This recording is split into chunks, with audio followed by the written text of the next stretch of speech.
Mais uma vez nós estamos aqui para exaltar o nome do Senhor e também para esse tempo gostoso de receber um pouco mais daquilo que Deus quer ministrar aos nossos corações. Como o pastor Marlon falou aí no Dunamis News, e você prestou atenção com certeza, nossa casinha está sendo preparada para o retorno. Eu não vi a hora disso acontecer, nossos corações estão com muitas expectativas para essa volta. Então, por esse mesmo motivo, hoje a gente está num ambiente diferente. Eu espero que esse ambiente não atrapalhe o fluir da graça de Deus. Eu espero que esse tempo aqui gostoso possa, pelo contrário, abrir mais o seu coração para aquilo que Deus quer falar com você nessa noite. É um tema muito gostoso. A gente vai falar um pouquinho sobre o medo. E eu espero que o Senhor te encoraje nessa noite. Eu espero que Deus possa usar a minha vida de maneira poderosa na sua vida e na vida daquelas pessoas que com certeza você vai enviar essa mensagem, que todos sejam tocados para a glória do Senhor. Amém? Vamos abrir as nossas Bíblias aí, o seu smartphone, em Gênesis capítulo 3, versículo 8. Na verdade, você pode ler o 3 todinho, um pouquinho do 4, mas eu vou ler especificamente para não ficar grande o versículo 8 e o versículo 10, que dizem assim: ouvindo o homem e a sua mulher os passos do Senhor Deus, que andava pelo jardim quando soprava a brisa do dia, que gostoso, nós estamos aqui nesse clima, esconderam-se da presença do Senhor Deus entre as árvores do jardim. Mas o Senhor Deus chamou o homem perguntando: onde está você? E ele respondeu: ouvi os seus passos no jardim e fiquei com medo. Repita comigo: ouvi os seus passos no jardim e fiquei com medo. Isso. Porque estava nu, por isso me escondi. Esse capítulo da Bíblia ele é extraordinário, porque através dele a gente pode aprender diversas coisas a respeito de Deus, a respeito da humanidade, a respeito do pecado. É o capítulo oficial que a gente usa para explicar a entrada do pecado no mundo. A gente fala a forma sutil como Satanás nos convence com as suas palavras, usando o exemplo do diálogo dele com Eva. A gente fala dos campos da tentação, né? Como eu já preguei aí, as tentações, né? As tentações de Satanás, as propostas de Satanás. Então, a gente fala sobre o modelo de correção de Deus, a gente fala sobre o amor e a misericórdia de Deus após termos pecado, o que Deus faz após o pecado do homem. Então, é um texto de infinitos ensinamentos incríveis que você pode usar aí para aprender muito mais de Deus. E se a gente fosse esmiuçar todo esse capítulo, a gente ficaria aqui pelo menos uns 7 dias para a gente conversar sobre tudo que ele fala. Mas uma coisa que eu quero chamar a tua atenção é que, independente desse capítulo ensinar tantas coisas, a gente precisa abrir os nossos olhos para uma das coisas que entraram no nosso coração a partir do pecado. E uma dessas coisas que entrou no nosso coração a partir do pecado foi o medo. E conversando com alguns psicólogos, conversando com alguns psicanalistas, eu aprendo sempre que o medo é algo gostoso, é algo poderoso para nos livrar de armadilhas. Veja bem, já pensou se a gente não tivesse medo de pular de um lugar muito alto? Todos nós estaríamos numa enrascada enorme, morrendo com as pernas quebradas, pulando por aí. Então o medo é uma coisa que nos protege, mas não é desse medo que eu quero falar hoje, o medo protetivo, o medo saudável, o medo que nos cuida, que nos livra de acidentes. Não é esse medo. Pastor Marlon fala um negócio pra gente quando a gente fala pra ele assim: ué, você não sabe nadar? Ele fala: vocês também não sabem voar, então me deixa quieto aqui na minha. Que ele morre de medo de entrar no mar e passar a água da altura do peito. E isso é uma prudência, porque geralmente, né, quando as pessoas não sabem nadar no mar, que é muito perigoso, realmente nós não podemos passar daquele limite onde a gente é capaz de suportar. Esse medo é um medo saudável, mas eu não estou falando dele.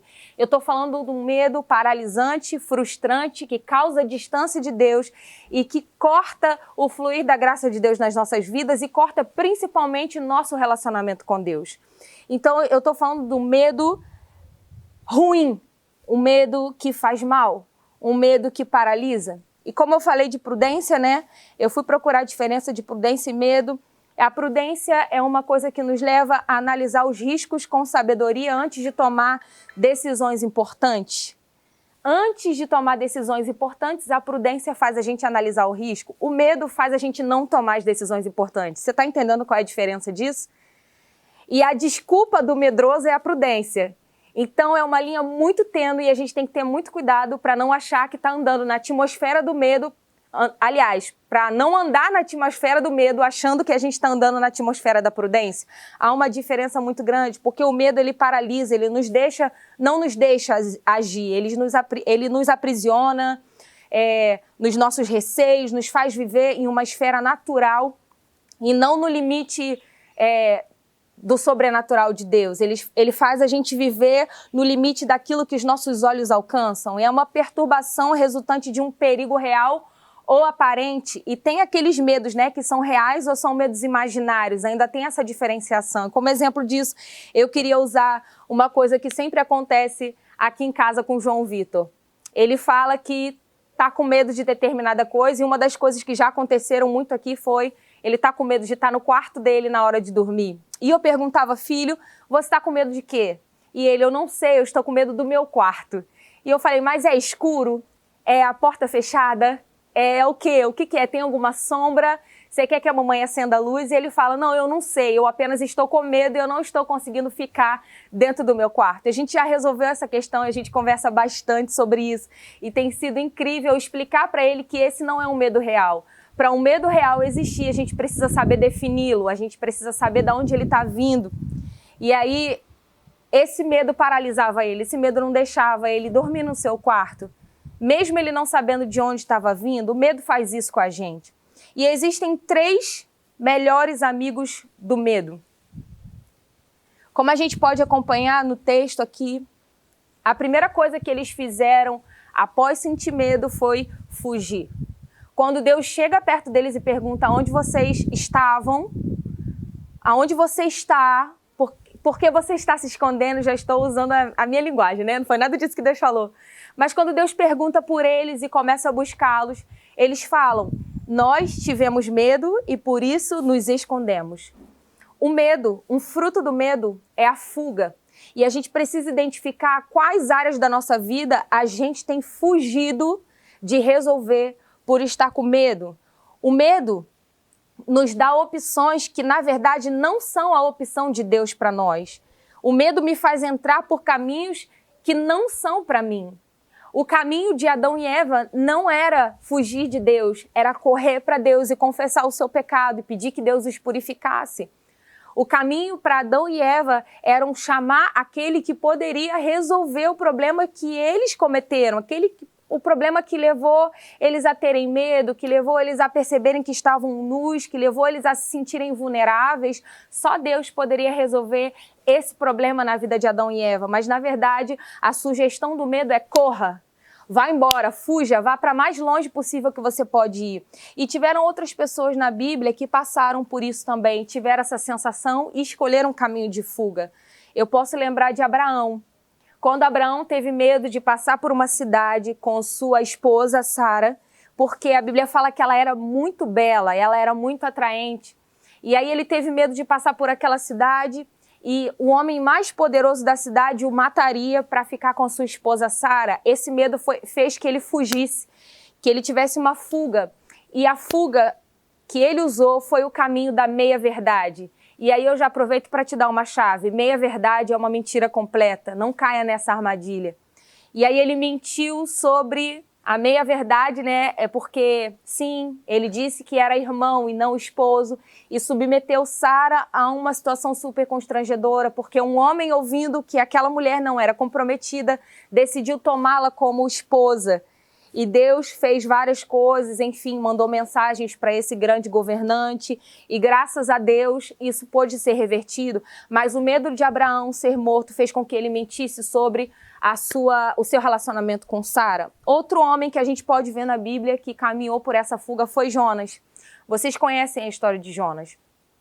Jonas tinha uma direção de Deus para ir pregar a sua palavra para um povo.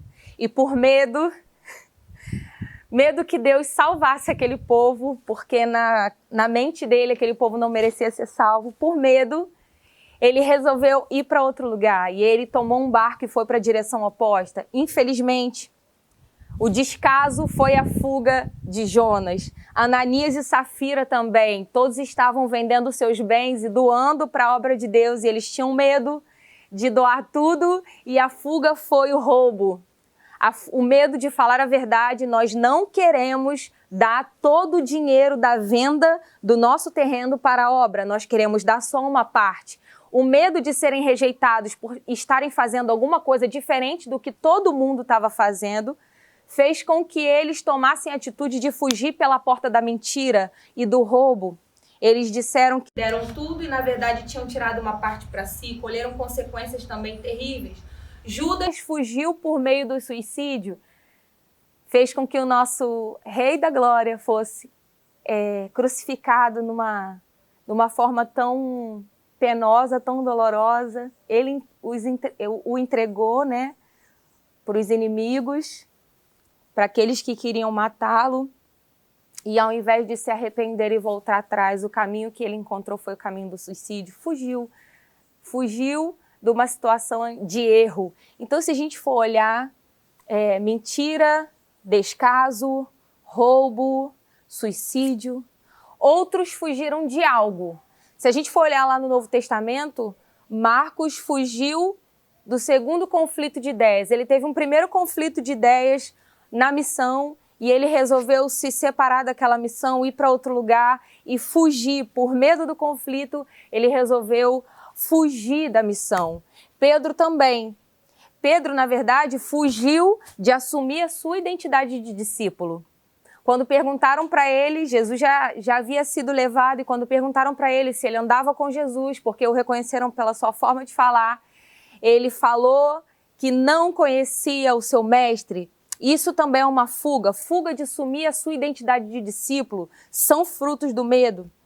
A segunda coisa, né, que é um fruto do medo também, um dos melhores amigos do medo, resultado do medo, como você achar melhor de falar, são as desculpas. Se você olhar no versículo 12, você vai acompanhar comigo aí na sua Bíblia, que Deus pergunta para Adão e Eva, Deus pergunta para Adão, quem foi que te disse que você estava nu? O que foi que aconteceu nessa situação? Como que você identificou o problema? Por acaso você comeu da árvore que não era para você ter comido, que eu avisei que não era para você ter comido, que eu te proibi de comer? E aí, ao invés de Adão dar a resposta mais óbvia da história e dizer, sim, Senhor, eu errei, eu cometi esse erro, eu infelizmente desobedeci, eu estou assustado, eu estou com muito medo, mas eu errei, o Senhor pode me perdoar, me desculpa, o que eu tenho que fazer para consertar era o mais óbvio e esperado de Adão e de todos nós. Mas a partir do momento em que ele está fluindo na atmosfera do medo, ao invés de reconhecer o seu erro, a primeira coisa que ele faz é justificar o motivo pelo qual ele cometeu aquele erro. E ele olha nos olhos de Deus e fala, foi a mulher que você me deu, como quem dissesse para Deus assim, se a culpa não é da mulher, ela é no mínimo sua, Deus, porque foi você que me deu essa mulher e foi ela que me convenceu de cometer esse pecado. Ou seja, no lugar de reconhecer o problema, de reconhecer o erro, de reconhecer a queda, Adão, que estava andando na atmosfera do medo, usou a justificativa ou a desculpa, como você preferir, aí no seu coração, para dar como resposta para estar andando no erro. O que são as desculpas? As desculpas nada mais são que as embalagens bonitas para os medos que estão em nosso coração. As desculpas são as embalagens bonitas para o nosso erro. E aí, quando a gente está caminhando na atmosfera de medo daquele que errou e tem medo das consequências, a gente usa essas embalagens bonitas para justificar o que a gente fez. Deus apenas perguntou se ele havia comido, era só ele responder sim. E assim como Deus pôs um ponto final naquele problema da nudez, com certeza Deus colocaria um ponto final no problema da humanidade.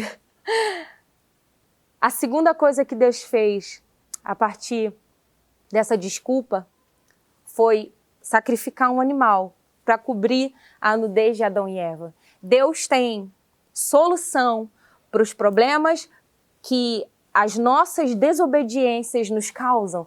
Deus tem cobertura para a sua nudez, mas você precisa ir até Ele, confessar. Não ande na atmosfera do medo do que vai acontecer depois. Ele é o seu Pai, Ele é Deus e Ele tem a solução para o seu problema. Corte relação com as desculpas hoje. Sua fé precisará de coragem, pois só vence o medo quem tem mais compromisso com o seu futuro do que quem tem mais compromisso com as suas desculpas. Enquanto você anda na atmosfera das desculpas, nada muda. Quando você começa a andar na atmosfera do reconhecimento, há uma mudança de realidade ao seu redor. E aquilo que antes para você era vergonha, vira cobertura de Deus. E aí eu ouço muitas pessoas falando que Adão e Eva foram expulsos do jardim por punição. Com certeza essas pessoas não entenderam muito bem o coração de Deus, porque se você for ler a Bíblia direitinho, tanto em Gênesis quanto Apocalipse, fala que nesse jardim tinham 2 tipos de árvore. A árvore do conhecimento do bem e do mal, que era a árvore proibida de ser comida, e a árvore também da vida, a árvore da eternidade. Essa árvore eles tinham livre acesso, eles poderiam viver eternamente em comunhão com Deus. Mas eles decidiram, a partir do momento que eles decidiram cometer o pecado da desobediência e comer da árvore do conhecimento do fruto do bem e do mal, eles não poderiam comer da árvore da vida, porque sendo assim eles seriam pecadores eternamente, e aí o plano perfeito que era Jesus, que sempre esteve no coração de Deus, não poderia acontecer jamais, porque não haveria perdão para aquelas pessoas em eterno perdão. Então Deus, por proteção, por livramento, por cuidado, por perdão, e por acolhimento, resolveu tirar Adão e Eva de dentro do jardim. E Deus quer fazer isso com você hoje. Se há alguma coisa que você cometeu e o medo está te fazendo arrumar desculpas para justificar esse erro, em nome de Jesus, não cometa o mesmo erro de Adão e Eva. Hoje você tem acesso, hoje você tem Jesus, hoje você tem a mim falando aqui para você que há uma saída para isso e o antídoto para o erro não são as desculpas, o antídoto para o erro é o arrependimento. E a gente percebe o arrependimento a partir da confissão. Então, em nome de Jesus, não esconda o seu erro na embalagem bonita da desculpa, mas peça perdão, se arrependa e confesse. E a Bíblia fala que Deus é fiel e justo para perdoar os nossos pecados e nos purificar de toda injustiça. Se você confessar, Ele com certeza vai te perdoar, te limpar e te purificar. E esse é um caminho de vida e não de morte. Mas o medo te faz andar na atmosfera das desculpas. Outra coisa que é melhor amigo do medo é a visão distorcida. É um resultado do medo. Eles erraram, sentiram medo. O medo fez com que, primeiramente, eles fugissem, segundamente, eles dessem desculpas, mas eles fizeram tudo isso por causa da visão distorcida. Então, em terceiro lugar, o fruto do medo também distorce. O medo distorce a sua visão. O medo distorceu a visão de Adão, porque após errar, ele fugiu da presença daquele que era o único que poderia purificá-lo, como eu já falei aqui antes. E se você ouvir ou ler a história de Gênesis, você vai perceber que Deus era o melhor amigo de Adão e era aquele amigo que tinha relacionamento diário com ele. Eles se encontravam todos os dias no final da tarde para conversar, para ter relacionamento. E a partir do momento em que o erro chegou, o medo chegou, o fruto da visão distorcida fez com que Deus virasse de amigo a inimigo, de amigo a algoz, acho que é assim que se fala, né? De alguém que penaliza. O medo distorce a visão sobre a realidade de quem Deus é e de sua forma de agir. Eu acho que se Adão não estivesse andando na atmosfera do medo, não tivesse com a sua visão distorcida, talvez, se ele confessasse, talvez se ele reconhecesse, né? Naquela época não. Naquela época ainda não havia o poder da redenção, né? Já havia graça, já havia cuidado, já havia amor. Deus cuidou deles, livrou eles, encobriu a nudez deles. Mas hoje nós temos acesso ao perdão. Hoje nós temos acesso ao perdão sem sacrifício, porque o maior sacrifício já foi feito. Então, há uma distorção na visão de Adão que nos acompanha até hoje. O medo disse para Adão assim, você errou, foi fraco, fuja. Porém, Deus estava indo ao encontro de Adão para receber a sua confissão. Sabe o que a Bíblia fala em 2 Coríntios capítulo 12, versículo 10? Que o poder de Deus é aperfeiçoado na nossa fraqueza. Que se somos fracos, aí é que somos fortes. Porque reconhecemos que o poder que opera em nós só pode vir de Deus. O poder de resistência, o poder de dizer não ao erro, o poder para sair da atmosfera de medo só pode ser acessado no Espírito, só pode ser acessado em Deus. Mas como fazer isso se a primeira coisa que a gente faz é descobrir um erro, a primeira coisa que acontece é a gente ter medo, após o medo a gente foge, depois da fuga a gente se justifica e depois de se justificar a nossa visão já está distorcida e a gente pensa que Deus vai nos castigar e de que não tem mais jeito para a gente. Como fugir desse ciclo e desse buraco negro que o medo nos faz entrar? Eu quero dar uma chave para você hoje. Você precisa entender que o medo nada mais é que a fé no lugar errado. A partir do momento que a gente entende que o medo é a fé no lugar errado, a gente começa a entender que a gente precisa ajustar o nosso foco de fé e colocar a fé no lugar certo. Mateus capítulo 14, versículo 22, do versículo 22 ao 32, fala sobre o que aconteceu com Pedro, no episódio onde ele anda sobre as águas. E eu não vou ler porque eu acredito que essa história é bem conhecida, mas eu queria que você se lembrasse do que aconteceu com Pedro quando ele tirou os olhos de Jesus e colocou os olhos nas circunstâncias. Enquanto Pedro caminhava em direção de Jesus, olhando para ele sobre uma palavra de ordem de Deus, venha, ele conseguiu realizar o milagre de andar sobre as águas, o milagre de andar numa dimensão do sobrenatural, na dimensão do impossível. Mas a partir do momento em que Pedro sentiu medo, você pode olhar lá na sua Bíblia, Pedro olhou para a circunstância, desviou a fé do lugar certo e colocou a fé no lugar errado. A partir do momento ele sentiu medo e a partir desse medo ele começou a afundar. Enquanto os olhos de Pedro e a fé de Pedro estavam em Jesus, tudo dava certo e tudo ia andando conforme a vontade do Pai. Mas enquanto ele desvia o seu olhar para o temor, ele começa a afundar. Então é uma maneira muito simples e é uma chave tão tranquila que talvez a gente ache que ela é simples demais para ser verdade. É bom demais para ser verdade, mas a realidade é que para sair do ciclo do medo, da desculpa, da distorção de visão e da fuga, você só precisa olhar para Jesus. Você só precisa tirar a tua fé das coisas que te fazem se prostrar e colocar a sua fé em Jesus. Olhe para Jesus e simplesmente coloque o pé para fora do barco.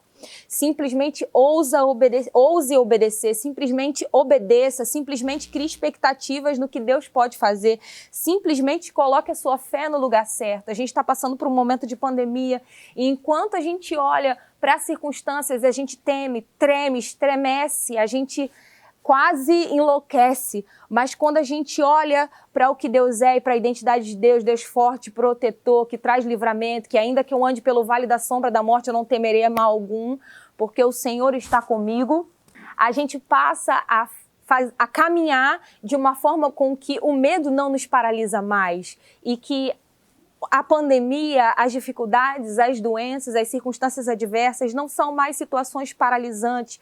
Pelo contrário, a gente fala como Paulo, eu sei viver com muito, eu sei viver com pouco. Para mim, se eu morrer é lucro, porque nesse dia eu vou conhecer Jesus. E até a gente brinca muito, né? Quando a gente está arriscando alguma coisa, a gente fala, quem não morre não vê Deus, e é verdade. Mas a gente pergunta, você quer encontrar com Jesus? Eu quero conhecer Jesus. Todo mundo canta, mas na verdade de ter um encontro com Jesus, né? Pessoalmente, ninguém quer, deixa para depois. Mas é isso que o medo faz com a gente. Eu tô brincando um pouco porque eu sei que essa palavra é um pouco pesada. Se você tá aí andando na atmosfera do medo e se esse medo das circunstâncias, medo das consequências está te fazendo andar com desculpas, andar com visão distorcida, andar com fuga, em nome de Jesus, sai desse ciclo hoje. Sai desse ciclo hoje porque a palavra de Jesus, a palavra de Deus está recheada de versículos chaves, de verdades para o teu coração que te fazem ter forças para caminhar fora da atmosfera do medo. A primeira coisa que você precisa entender está lá em Salmos 23, versículo 4, fala por que a gente não precisa temer. A gente não precisa temer porque o Senhor está comigo, o Senhor está contigo. É uma promessa, o Senhor está comigo, o Senhor está contigo. Você precisa crer na palavra do seu Deus. Jesus também falou a mesma coisa. No Novo Testamento ele disse, eis que estou com vocês todos os dias até a consumação dos séculos. Salmo 34, 4 também fala, a gente não precisa temer porque quando a gente pede ajuda, Ele ouve e nos livra. Você pode ler aí na sua casa. Da mesma forma, Romanos 8,15 fala que a gente não precisa temer, porque nós somos filhos de um Pai, que é Deus.